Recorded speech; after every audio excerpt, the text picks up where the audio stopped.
राधे राधे प्यारे बच्चों,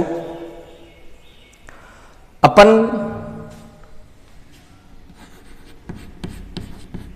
कोलोइड पढ़ रहे थे और इस कोलोइड में आपने ये पढ़ा था कि एक तो डिस्पर्सन मीडियम होता है, ठीक है भाई, और एक डिस्पर्स्ड फेज होती है।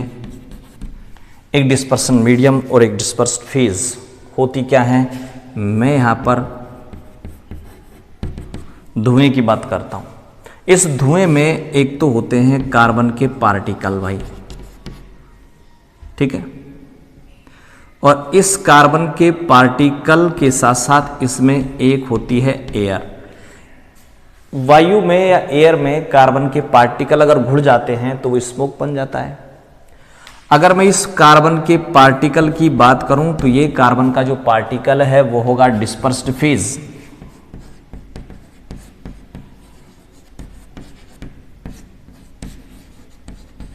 ठीक है, और ये जो एयर है ये है भाई डिस्पर्सन मीडियम। तो ध्यान रखना, एक डिस्पर्स्ड फेज होता है, एक डिस्पर्सन मीडियम होता है। कोलोइड ये अपन ने पढ़ लिए थे। अब अपन ने 3 टाइप से कोलोइड का क्लासिफिकेशन किया था। फिजिकल स्टेट के आधार पर, इन दोनों की फिजिकल स्टेट क्या है इस आधार पर, इन दोनों के बीच अट्रैक्शन के आधार पर। देखिए, पहला था कि इन दोनों की फिजिकल स्टेट क्या है, दूसरा इन दोनों के बीच इंटरेक्शन क्या है, और तीसरा टाइप था इस डिस्पर्स्ड फेज के जो पार्टिकल है उनका साइज के आधार पर था। तीसरा क्या था, पार्टिकल के साइज के आधार पर। अब ये जो साइज के आधार पर जो अपन ने पढ़ा था, ये अपन ने 3 पढ़े थे। एक पढ़ा था, आपको ध्यान हो, मैक्रो मॉलिक्यूलर कोलाइडी सॉल्यूशन, और दूसरे पढ़े थे अपन ने मल्टी मॉलिक्यूलर, और तीसरा पढ़ा था अपन ने एसोसिएटेड कोलाइडी सॉल्यूशन। तीसरा अपना था एसोसिएटेड कोलाइडी सॉल्यूशन। मैक्रो में कोलाइडी पार्टिकल मैक्रोमोलिक्यूल्स थे, मल्टी मॉलिक्यूलर में एटम या मॉलिक्यूल्स का एक गुच्छा था, ग्रुप था, और एसोसिएटेड कोलाइडी सॉल्यूशन में जो कोलाइडी पार्टिकल था वो भाई मिसेल थी। ठीक है, ये हल्का सा अपन ने पिछले वीडियो में पढ़ लिया था। अब मैं इस एसोसिएटेड कोलाइडी सॉल्यूशन की अगर बात करूं तो ध्यान दें, एसोसिएटेड कोलाइडी सॉल्यूशन में कोलाइडी पार्टिकल मिसेल होता है, और आज अपन इसी मिसेल की चर्चा करेंगे कि मिसेल होती क्या है भाई। ठीक है, तो ध्यान दें, मैं यहां पर बात करता हूं साबुन की या सोप की। होता क्या है, 3 फार्मूले में लिख रहा हूं। एक फार्मूला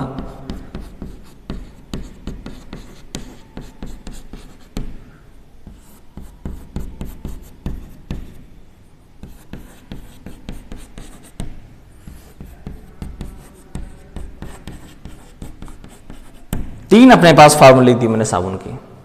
ठीक है, ये है भाई आपके पास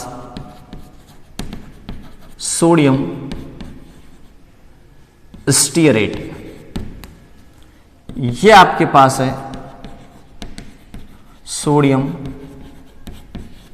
ओलिएट, और ये आपके पास है सोडियम पोमेटेट। ठीक है भाई, सोडियम स्टीयरेट, सोडियम ओलिएट और सोडियम पोमेटेट। 3 फार्मूले लिख दिए, ये तीनों की तीनों साबुन है। अब आप यहां देखें कि ये जो सोप है, इस सोप के 2 पार्ट होते हैं भाई, 2 भाग होते हैं, 2 पार्ट होते हैं। कैसे होते हैं?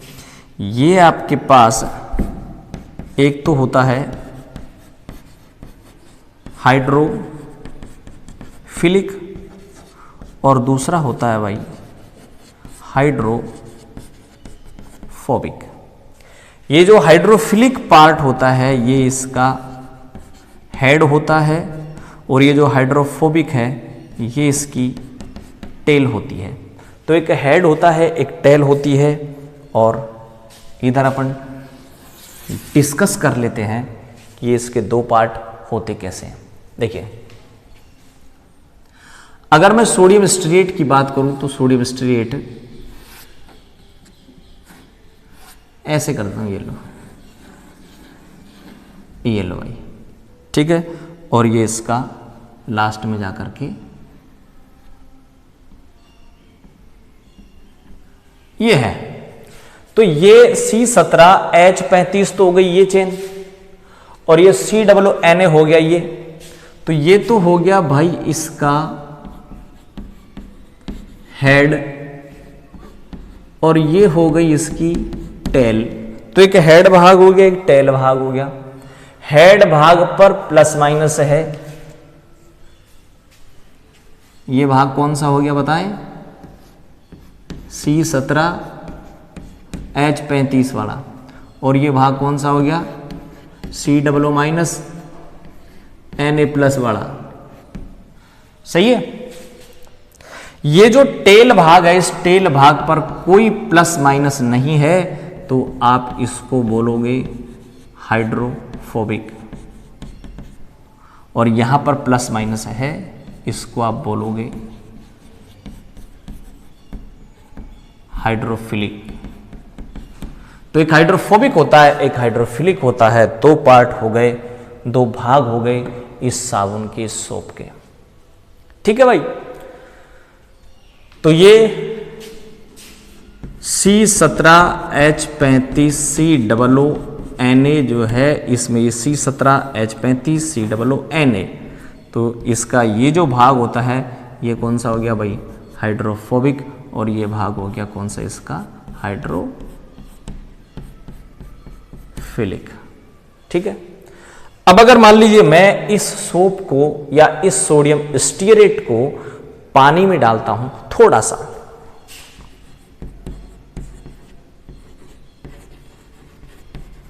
एट लो कंसंट्रेशन, थोड़ा सा मैंने अगर इसको डाला तो ये क्या करेगा भाई? इस C17H35COONA को अगर मैं पानी में डालता हूं तो ये C17H35C- में और Na+ में टूट जाएगा। ठीक है। और यानी यहां पर अगर थोड़ी सी मात्रा में डालेंगे तो ये बिहेव करेगा एज ए इलेक्ट्रोलाइट।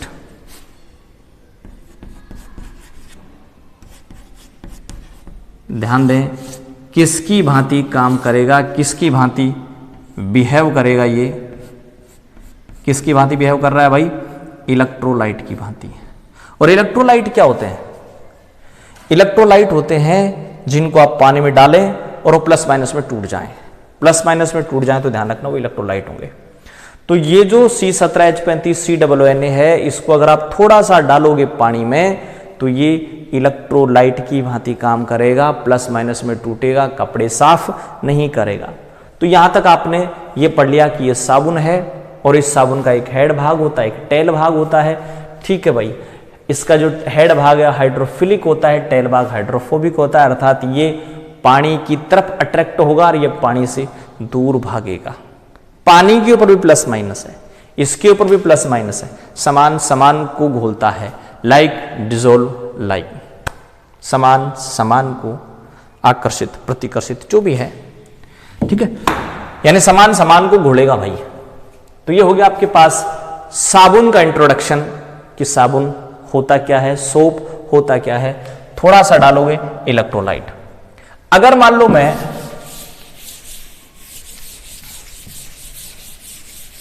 इसको ज्यादा डाल दूं, इसको ज्यादा डालूं तो क्या होगा?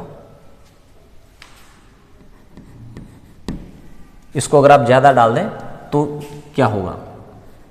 मैं बात करता हूं सीएमसी। सीएमसी होता है भाई क्रिटिकल मिसेल कंसंट्रेशन। और ये क्रिटिकल मिसेल कंसंट्रेशन होती है 10 की घात -4 से 10 की घात -3 ग्राम मोल पर लीटर। यानी आप इतना साबुन डाल देंगे तो क्या होगा उसकी बात कर रहा हूं। आपने क्या किया भाई, इतनी मात्रा आपने 1 लीटर में डाल दी है। 10 की घात -4 से 10 की घात -3 मोल आपने 1 लीटर में डाल दिए इसके, तो क्या होगा? ये जो साबुन का अणु है ये अपने आप को इस प्रकार से गोलाकार रूप से एडजस्ट कर लेगा अपने आप को।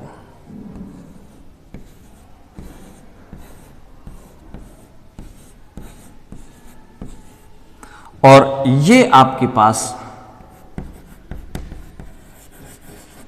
क्या बन गई भाई? मिसेल। इस मिसेल में आप ये देखें कि जो हाइड्रोफिलिक पार्ट है वो बाहर की तरफ रहता है। जैसे गेंद होती है ना, उस गेंद के बाहर का पार्ट है, ठीक है, तो बाहर की तरफ तो होता है हाइड्रोफिलिक, और अंदर की तरफ की बात करें, सेंटर की तरफ जो चला जाता है भाग, वो होता है हाइड्रोफोबिक। तो एक हाइड्रोफिलिक होता है, एक हाइड्रोफोबिक होता है। हाइड्रोफिलिक बाहर की तरफ होता है, हाइड्रोफोबिक अंदर की तरफ चल जाता है, और एक बिल्कुल गोल स्ट्रक्चर बन जाती है जिसे आप मिसेल बोलेंगे। तो जिस कंसंट्रेशन पर मिसेल बनना स्टार्ट हो जाती है आप उसको सीएमसी बोलेंगे। इससे कम पर मिसेल नहीं बनेगी, इससे ज्यादा पर मिसेल बनेगी, ध्यान रखना, सीएमसी कहलाएगी। और एक टेम्परेचर और होता है भाई, क्राफ्ट टेम्परेचर। ये वो टेम्परेचर है जिससे अधिक पर मिसेल बनती है, क्राफ्ट टेम्परेचर कहलाता है। तो एक आपके पास क्राफ्ट टेम्परेचर होगा, एक आपके पास सीएमसी होगी, ये दोनों बड़ी इंपॉर्टेंट है। इससे ज्यादा पर मिसेल बनेगी, इससे ज्यादा पर मिसेल बनेगी, इनसे कम पर मिसेल निर्माण नहीं होगा, मिसेल नहीं बनेगी। मिसेल अगर नहीं बनती है तो कोलाइडी सॉल्यूशन नहीं बनेगा, कोलाइडी सॉल्यूशन नहीं बनेगा, कपड़े साफ नहीं होंगे, ठीक है। तो अपन ने क्या पढ़ लिया भाई कि मिसेल बनती कैसे है। थोड़ी सा अगर आप साबुन डालोगे तो ध्यान रखना वहां साबुन केवल इलेक्ट्रोलाइट होगा, सोप केवल इलेक्ट्रोलाइट होगा, और ज्यादा मात्रा डाल देते हैं तो वो मिसेल का निर्माण कर देता है। अब कितनी मात्रा डालें कि मिसेल बन जाए, कितना अमाउंट डालें कि मिसेल बन जाए, वो अमाउंट ये रहा साबुन के लिए, ठीक है। लगभग 100 के आसपास साबुन के जो अणु है या ये जो स्टीरिएट आयन है, ये स्टीरिएट आयन अपने आप को एडजस्ट कर लेते हैं गोलाकार रूप से और मिसेल बन जाती है, ठीक है। तो ये हो गया आपके पास मिसेल कैसे बनती है। कम डालोगे इलेक्ट्रोलाइट, ज्यादा डालोगे मिसेल बनती है भाई।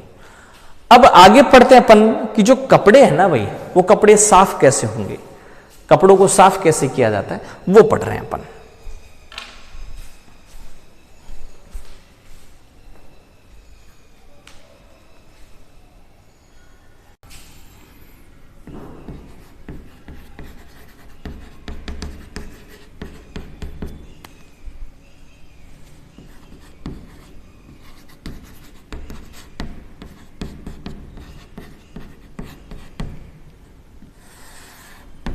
Mechanism of cleaning of soap, मतलब यह है कि अपन को मैकेनिज्म पढ़नी है, क्रियाविधि पढ़नी है।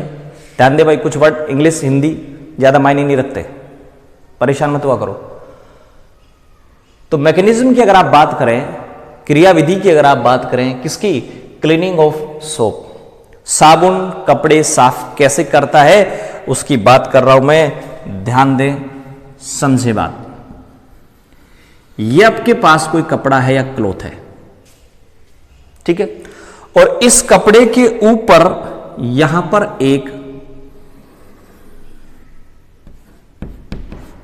ऑयल ड्रॉप गिर गई, कपड़े के ऊपर ऑयल ड्रॉप गिर गई।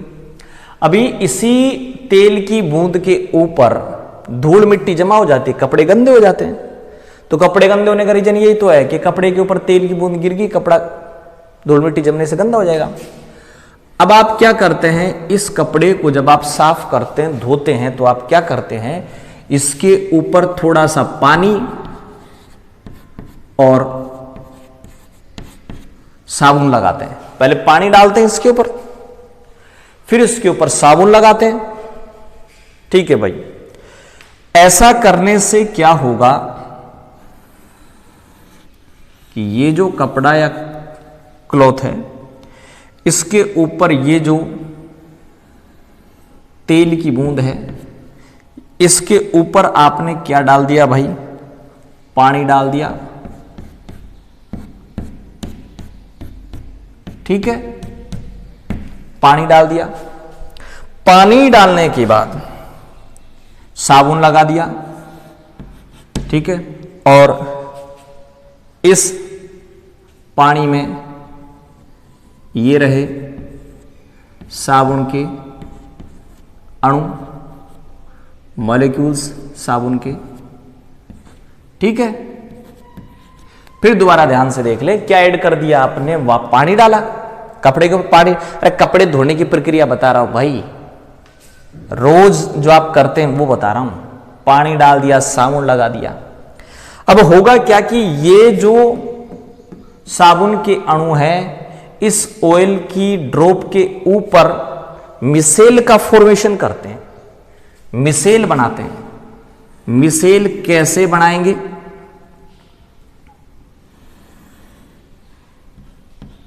ऑयल, और इसके ऊपर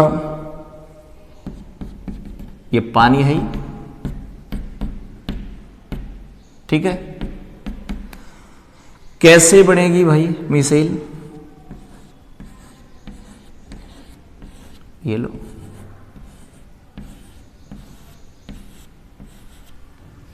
हो गई मिसेल का फॉर्मेशन हो गया यहां पर।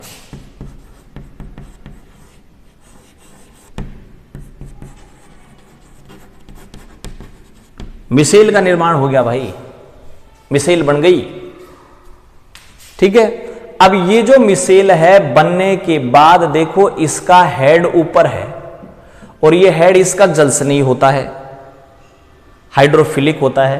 तो ये पानी क्या करेगा, इन सभी हेड को अपनी तरफ खींचेगा, और इस खींचने के कारण क्या होगा कि ये जो हेड है ना भाई, मैं खड़ा हूं यहां, आप मेरे बालों को पकड़कर ऊपर खींचोगे, तो ऐसा तो है नहीं कि बार बार खींच जाएंगे सारे बालों को पकड़ करके। इस प्रकार से अगर मान लीजिए ये है और ये इसका चोटी है, अब अगर आप इस चोटी को पकड़ के ऊपर खींचोगे तो ऐसा तो नहीं कि चोटी चोटी हाथ में आएगी, ये पूरा का पूरा जो ऊपर उठ जाएगा, ठीक है। तो वही बात यहां है कि अगर मान लीजिए आप ये पानी इस हेड को अपनी तरफ खींचेगा, तो हेड के साथ साथ ये तेल की बूंद भी पानी में आ जाएगी, और कंडीशन कुछ इस प्रकार की होगी कि ये आपके पास कपड़ा हो गया, और ये भाई इसके ऊपर डाल रखा आपने क्या, पानी, है ना, और इस पानी में ये चली गई क्या, तेल की बूंद, और ये इस तेल की बूंद के ऊपर रहे क्या, साबुन के अणु, ये लो। तो तेल की बूंद कपड़े से हट गई भाई, और जब तेल की बूंद कपड़े से हट जाती है तो यहां इमल्सन या पायस बन जाता है, पायस बन गया। इमल्सन या पायस होता है क्या भाई?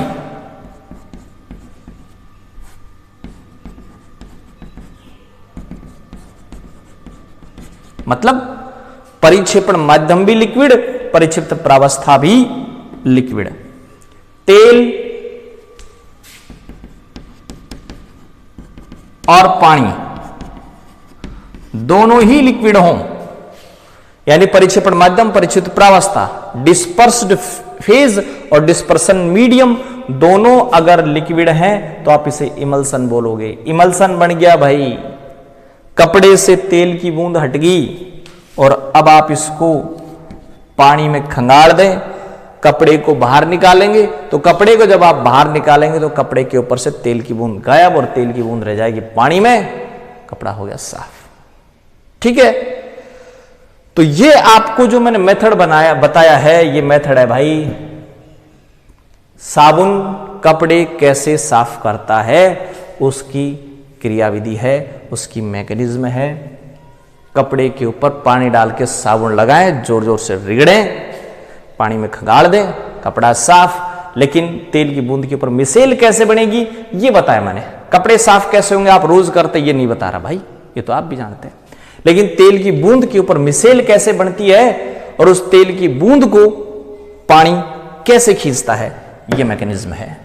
तो ये मैंने आपको बता दिया कि मैकेनिज्म कैसे है, वो मिसेल कैसे बनती है, कपड़े कैसे साफ होते हैं, ये आपने डिस्कस कर लिया। अगले वीडियो में अपन एक नया टॉपिक लेकर के फिर हाजिर होंगे। तब तक के लिए नमस्कार।